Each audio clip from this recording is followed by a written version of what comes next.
Well, good morning and welcome back to NTV's Good Life. So excited, Carol, because we are going to be learning a little bit about history here. That's right. You know, at the age of 26, a gentleman named Julius Birge set out for a 16-week journey on the Oregon Trail, and he took notes along the way. And it wasn't until he was 70 years old that he realized the importance of documenting this and writing it down, and for, you know, history, and to let people read about it decades later. And one person who has read the book and is now putting it out on audio tape is his great-granddaughter, Barbara Birge, and we want to welcome her to the show this morning. Good morning, Barbara. Good morning. Thank you for being here. Thank you for having me. Absolutely. Wonderful story about how this book came to your attention. Share that with us.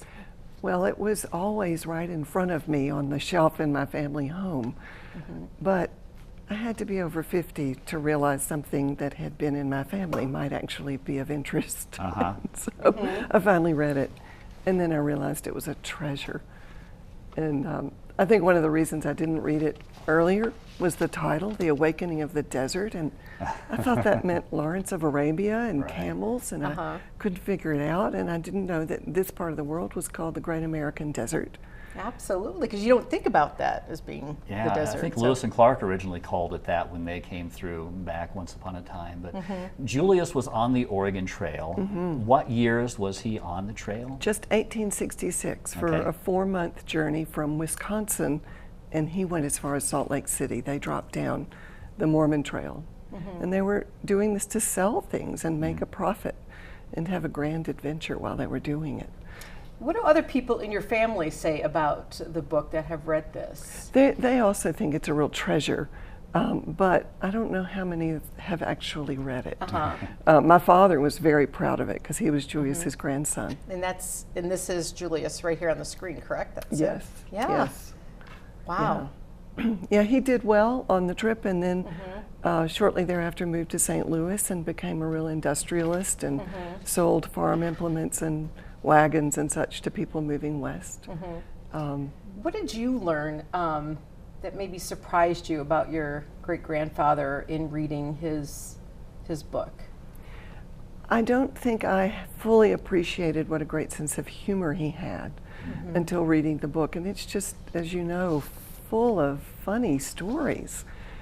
So that was a neat discovery. Now, he didn't write the book right away. It was actually years down the road where he actually wrote the book. Is that correct? That is correct. I think that he sent accounts along the way back east to Wisconsin via Pony Express, and I'm looking forward to tracking those down. I think they've just been digitized, so I'm going to be able to get to them. Awesome. But he collected everything later. I think he had to retire first in order to have the time probably to write the book. Because he was quite the businessman, it proved to be. You know, he had kind of he was in charge of, I mean, he had to take care of his family because his father died at when he was just in his 20s, I believe. Isn't that correct? Yes, his father died when he was 20, and this was still in Wisconsin. Julius then had to step up and run the town flour mill, and they owned a general store, and he had to jump in and do all that. And then he got typhoid. And one of his sisters actually died of it, and several children in that family had died. So the typhoid sort of sidelined him after a while, and the physicians advised him to stop working. And that's part of the impetus to take the trip. I guess they thought going west was good for your health, although they were risking their lives on the trip. Oh, absolutely. So it was really a bit ironic. But then he went back to Wisconsin and then moved to St. Louis within a year after the trip. Were you able to picture him on that trail and what life was like just from reading his description from the book? Oh yeah, I think he writes so vividly that it's interesting to me now. In fact, there was a part of me that was hesitant to come out here because I so picture it the way it was from his writing. But I've got it locked into my mind that way, so it doesn't matter. Absolutely. Yeah. And there he is, Julius Birge, and I love the fact that he realized that this is important history and it needed to be documented. And when we return from this commercial break, we're going to have Barbara read a segment from the book, one that pertains to our area in particular. So we'll be right back after this. Stay with us. Good morning. Wake up to a brand new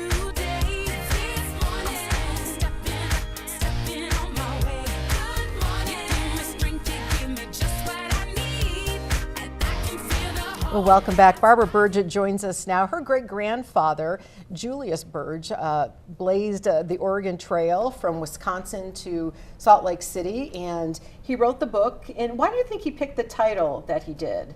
Well, he's talking about truly the awakening of this part of the world, and it was called the Great American Desert.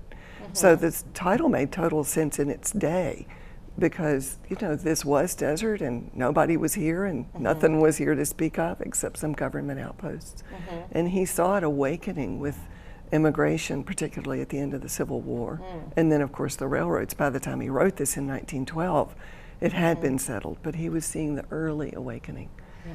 Barbara, the Oregon Trail had a lot of dangers on it as well. We kind of romanticize it maybe a little bit today, but it was a very dangerous trek. What were some of the dangers that he recalls in the book? Well, the most harrowing moment in the book is crossing the Platte. And they say they would never do that again at high water. And it's really a thrilling and frightening event to read about. And of course they had encounters with Indians. There was one time when Indians did surround them. They had rather provoked it, I have to admit. But they had to stand them down and keep them from taking all their provisions, and they would have just starved if the Indians had taken everything. But he writes with tremendous respect for the Indians and says our government's treatment of them was unworthy of a great nation. So he writes with a pretty balanced point of view. But I think I'm lucky to be here given how dangerous it was. Yes. Absolutely. Yes, we're glad you're here. Thank you. I'm delighted I'm here. And the thing that you have done with his book now is put it in audio form. How long did that take you to read through that whole book? Well, I did it took me 2 years of reading on weekends. I still work full time, so I would dedicate part of Saturday and Sunday almost every weekend to reading it. And I was lucky to have a great sound engineer who then put the music and sound effects and made it sound decent. And of course it's also in the paperback and in Kindle on Amazon, so people can get it. I wanted people to have the audio version for driving out west. Right. Sure. And as you said during the break we were talking, it was a labor of love. Truly. Yeah. And there's an excerpt that you were going to share with us. Oh, I'd love to hear you read that. I think people around here would love to hear this. So he says that on June the 18th, when fully 10 miles from Fort Kearny, the flag of that post became visible in the distance as we looked up the level valley. I'm going to skip a little here. On reaching these sacred precincts, we rode through on horseback and discovered that there really was no fort at Fort Kearny. There was a small plaza or park bordered by cottonwood trees, in the center of which stood the flagstaff, from which floated the nation's colors. Nearby were mounted 2 or 3 small brass cannon. Around the plaza were built the barracks and officers' quarters, with other buildings used apparently by officers. A soldier was pacing back and forth before the open door of the magazine, and another was performing a similar duty in front of the guardhouse, from which came the notes of a familiar melody sung by the recreants within, who were making the best of their confinement. The only semblance of a fortification was an adobe wall facing the bluffs. The fort was garrisoned by 2 companies of the 5th U.S. Volunteers. Then he goes on to talk about Town and its whiskey dives. Do you want me to keep going with that? I think that paints a great picture. And I've been out to Fort Kearny. And have you been out there, Gordon? I haven't been there, but you know, it's just thinking what you're talking about is just a few miles from where we are right here. You know, and we're talking over a century since that's happened. I know. And I've walked that ground with my boys. And when they were at a younger age, they're 17 and 12 now, but when they were little, and they would look at the things out there and I said, you guys, this is part of history. And when you haven't seen it yet, have you? No, I'm going this afternoon. Well, how do you think that's gonna? Well, I hope it's going to look like this description. Does it? It does. Oh, I mean, good. I'm picturing it busy and full of life from how he described it. Yeah.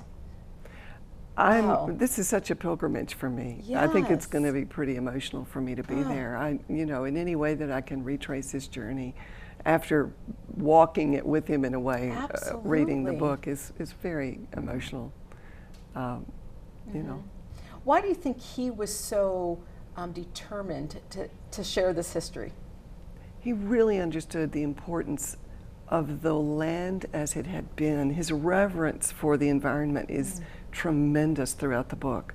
And he knew that it had already been transformed by 1912. And I think he really wanted us to appreciate our legacy and to know what had been and to care about that.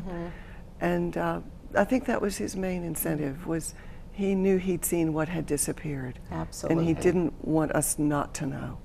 Well, the book is called The Awakening of the Desert, and again, you can get that book. I think there's an audio version. Thank you for putting it on the audio recordings for all of us and kind of bringing it back to life so we can keep history on the forefront of everyone's mind. And this, again, is something that we don't want to forget. So thank you. What an honor to have you here with us today. Thank you. I'm delighted that you asked me. And enjoy your day. I know you will. I will, yeah.